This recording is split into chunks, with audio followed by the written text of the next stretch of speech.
powerful United Nations agency has unveiled a plan to regulate social media and online communication, while cracking down on what it describes as false information and conspiracy theories, sparking alarm among free speech advocates and top US lawmakers. In its 59-page report released this month, the UN Educational, Cultural, and Scientific Organization, UNESCO, outlined a series of concrete measures, which must be implemented by all stakeholders: governments, regulatory authorities, civil society, and the platforms themselves. This approach includes the imposition of global policies, through institutions such as governments and businesses, designed to stop the spread of various forms of speech, while promoting objectives such as cultural diversity and gender equality. In particular, the UN agency aims to create an internet of trust by targeting what it calls misinformation, disinformation, hate speech, and conspiracy theories. Examples of expression flagged to be stopped or restricted include concerns about elections, public health measures, and advocacy that could constitute incitement to discrimination. Critics are warning that allegations of disinformation and conspiracy theories have increasingly been used by powerful forces in government and big tech to silence true information and even core political speech. Just this month, the US House Judiciary Committee released a report blasting the pseudoscience of disinformation. Among other concerns, the committee found this pseudoscience has been weaponized by what lawmakers refer to as the censorship industrial complex. The goal? Silence constitutionally protected political speech, mostly by conservatives.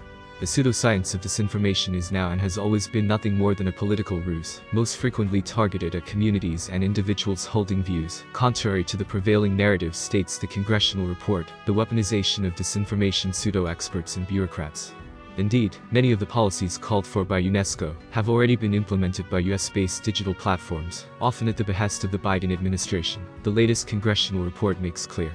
On Capitol Hill, lawmakers nevertheless expressed alarm about the new UNESCO plan. I have repeatedly and publicly criticized the Biden administration's misguided decision to rejoin UNESCO, putting U.S. taxpayers on the hook for hundreds of millions of dollars, House Foreign Affairs Committee Chairman Michael McCaul, R. Texas, told the Epoch Times regarding the social media plan. Calling UNESCO a deeply flawed entity, Mr. McCaul said he is especially concerned that the organization promotes the interests of authoritarian regimes, including the Chinese Communist Party. Indeed, UNESCO, like many other UN agencies, includes multiple members of the Chinese Communist Party, CCP, in its leadership ranks, such as Deputy Director General Xin Ku, the Epoch Times has reported. The CCP has repeatedly made clear that even while working in international organizations, CCP members are expected to follow Communist Party orders. Lawmakers on the House Appropriations Subcommittee dealing with international organizations are currently working to cut or reduce funding to various UN agencies that lawmakers say are using US taxpayer money improperly. Already, the US government has twice exited UNESCO under the Reagan and the Trump administrations due to concerns about what the administrations described as extremism, hostility to American values, and other problems. The Biden administration rejoined earlier this year over the objections of lawmakers, the Epoch Times reported. The UNESCO plan. While being marketed as a plan to uphold free expression, the new UNESCO regulatory regime calls for international censorship by independent regulators, who are shielded from political and economic interests. National, regional, and global governance systems should be able to cooperate and share practices in addressing content that could be permissibly restricted under international human rights law and standards, the report explains. Unlike the First Amendment to the U.S. Constitution prohibiting any governmental infringement on the right to free speech or free press, UNESCO points to various international human rights instruments that it says should determine what speech to infringe on. These agreements include the International Covenant on Civil and Political Rights, ICCPR, which states that restricting freedom of expression must be provided for by law, and must also serve a legitimate aim. In a recent review of the United States, the UN Human Rights Committee called for changes to the U.S. Constitution, and demanded that the U.S. government do more to stop and punish hate speech, in order to comply with the ICCPR. Another key UN instrument is the Universal Declaration of Human Rights, which states explicitly in Article 29, that rights and freedoms may in no case be exercised, contrary to the purposes and principles of the United Nations. In short, the UN view of freedom of expression is radically different from that enshrined in the US Constitution. The UNESCO report says that once content that should be restricted is found, social media platforms must take measures, ranging from using algorithm suppression, shadow banning, and warning users about the content, to demonetizing and even removing it. Any digital platforms found to not be dealing with content that could be permissibly restricted under international human rights law should be held accountable with enforcement measures, the report states. UNESCO Director General Audrey Azoulay, a former French culture minister with the Socialist Party, cited risks to society to justify the global plan. Digital technology has enabled immense progress on freedom of speech, she said in a statement. But social media platforms have also accelerated and amplified the spread of false information and hate speech, posing major risks to societal cohesion, peace, and stability. To protect access to information, we must regulate these platforms without delay, while at the same time protecting freedom of expression and human rights, said Azale, who took over the UN agency from longtime Bulgarian Communist Party leader Irina Bokova. In the foreword to the new report, headline Guidelines for the Governance of Digital Platforms, Azale says that stopping certain forms of speech and at the same time preserving freedom of expression is not a contradiction. Citing a survey commissioned by UNESCO itself, the UN agency also said most people around the world support its agenda. According to UNESCO, the report and the guidelines were developed through a process of consultation, including more than 1,500 submissions and over 10,000 comments from stakeholders, such as governments, businesses, and non-profit organizations. UNESCO said it will work with governments and companies to implement the regulatory regime around the world. UNESCO is by not sick proposing to regulate digital platforms. The spokesman for UNESCO, who asked not to be named, told the Epoch Times in a statement. We are, however, conscious that dozens of governments around the world are already drafting legislation to do so, some of which is not in line with international human rights standards, and may even jeopardize freedom of expression. Similarly, the platforms themselves are already making millions of human and automated decisions a day with respect to the moderation and curation of content, based upon their own policies, the spokesman said. The European Union, which already places severe limitations on free expression online, has already provided funding for implementation worldwide, UNESCO added.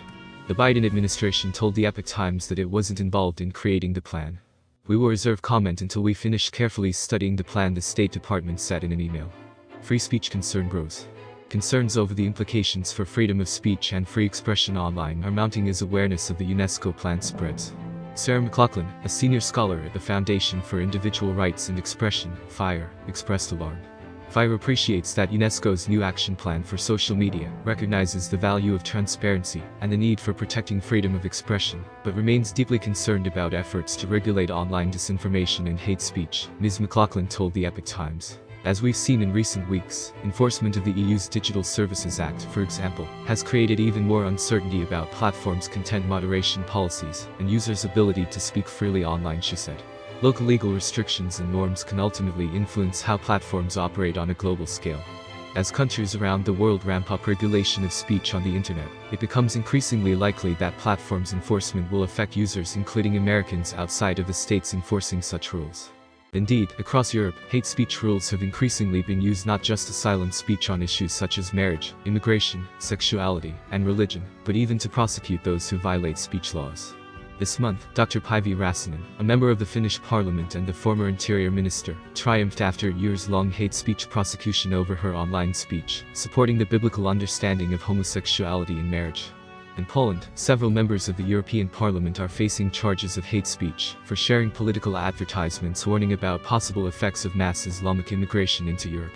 Even more troubling to critics is that the concept of hate speech itself was introduced into the UN system by the Soviet Union, which regularly described anti-communist speech as hate speech, explained Jacob Mkangama in a 2011 paper for Stanford University's Hoover Institution. Patrick Wood, founder and chairman of Citizens for Free Speech, warned that the UNESCO plan will certainly be used to silence critics of its agenda. When UNESCO trots out statements like the result of extensive worldwide consultations and is backed by a global opinion survey, the fix is in, Mr. Wood told the Epoch Times. In this case, it will lead to a deluge of global programs to censor speech deemed counter to its agenda. The George Soros-funded Electronic Frontier Foundation, which styles itself the leading nonprofit defending free speech, said it didn't have anyone available to comment on the UNESCO plan. Concerns about the UN attitude toward free speech are not new, and have been growing in recent years, especially as so many of its member states with agents in UN leadership are known for suppressing dissent. The new UNESCO plan also comes after the agency unveiled a plan last year to combat what it described as conspiracy theories and misinformation through education, the Epoch Times reported at the time. According to the organization, conspiracy theories can reduce trust in public institutions and cause problems, such as decreasing people's desire to reduce their carbon footprint. Examples of conspiracy theories cited in last year's report include everything from widely held beliefs, such as climate change denial, and concerns about manipulation of federal elections in the United States, to more far-fetched and fringe notions, such as the Earth is flat or Michelle Obama is actually a lizard. UN Under-Secretary General for Global Communications Melissa Fleming last year spoke at a World Economic Forum event and boasted that the global organization had partnered with Google to promote its materials and suppress those that contradicted in search results. "We own the science," she said. "We think the world should know it." In an October 2020 World Economic Forum podcast on seeking a cure for the infodemic, Ms. Fleming bragged of having enlisted over 100,000 volunteers to amplify UN views, while squelching competing narratives that she dubs misinformation. The revelation came after years of UN and governmental efforts to suppress what the global organization describes as extremism, misinformation, and war on the internet. In 2016, the UN Security Council launched a framework to fight extremism online on the heels of a program from the previous year that pledged to battle ideologies that it said might lead to violence. Communism was not one of the targeted ideologies. The UNESCO spokesman defended the new plan, framing it more as an effort to protect free expression rather than a plan to limit it. Protecting freedom of expression has been at the heart of all of UNESCO's initiatives to promote best practices in communications for decades, and this principle underpinned our approach to the guidelines from the start, the spokesman said. The statement also pointed to a section of the guidelines that calls for adhering to legal due process when dealing with hate speech. They put a particular focus on the need for transparency, as well as systematic human rights due diligence and impact assessments, as well as accountability to users, the spokesman said, adding that the plan calls for equal distribution of moderation capacity. It is also clearly stated that the guidelines should be considered in their entirety, rather than picking and choosing. For example, a policy on content moderation implemented by regulators that do not meet the definition of independence set out in the guidelines would not be in alignment, regardless of the specific nature of the policy, said the UNESCO spokesman. Claiming that the guidelines will actually expand freedom of expression. The organization didn't provide a timeline for implementation, but more meetings are scheduled in the lead up to the September 2024 UN Summit in New York City.